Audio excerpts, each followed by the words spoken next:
A few moments later. কি ব্যাপার পারুলের জামাই? জি স্যার। সকালে অফিসে আসছেন কয়টায়? স্যার সকালে আসছি স্যার। তাকায় থাকতে বলি নাই, সকালে অফিসে আসছেন কয়টায়? না স্যার সকালেই আসছি, হ্যাঁ সকালেই দিচ্ছি। এ তো দেখতেই পাচ্ছি আপনি অফিসে এসেছেন। জিজ্ঞেস করেছি কয়টা বাজে অফিসে এসেছেন। স্যার 9:15-তে আসছি। 9টা 15তে কেন আসবেন আপনি? 15 মিনিট পরে কেন আসবেন? কেন 15 মিনিট লেট করলেন আপনি? আর 9:15-তে তো আসি আপনাকে বড়লোক করার জন্য। আমাকে বড় লোক করতে মানে? What do you mean by আমাকে বড় লোক?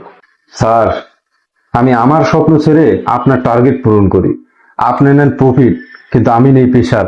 মানে মিয়া আপনাদের মানে কি বলবো, আপনার হচ্ছে ভাই ব্রাদার, মানে কিছু বলতেও পারি না, ইয়েও করতে করেন, কাজ করেন। না ঠিক আছে, আপনি বুঝতে পারছেন, এই জন্য অসংখ্য ধন্যবাদ স্যার। জি বলেন। এই মাসে বেতনটা যদি একটু। হ্যাঁ মিয়া, মানে সুযোগ পাই বসেন নাকি? অদ্ভুত। একে তো আসছেন লেট করে, তার উপরে আবার আর্জি করতেছেন সামনের মাসে বেতন বাড়াইতে। ঠিক আছে sir, it's okay okay okay sir. কাজ করেন, চুপচাপ কাজ করেন। Sorry sir.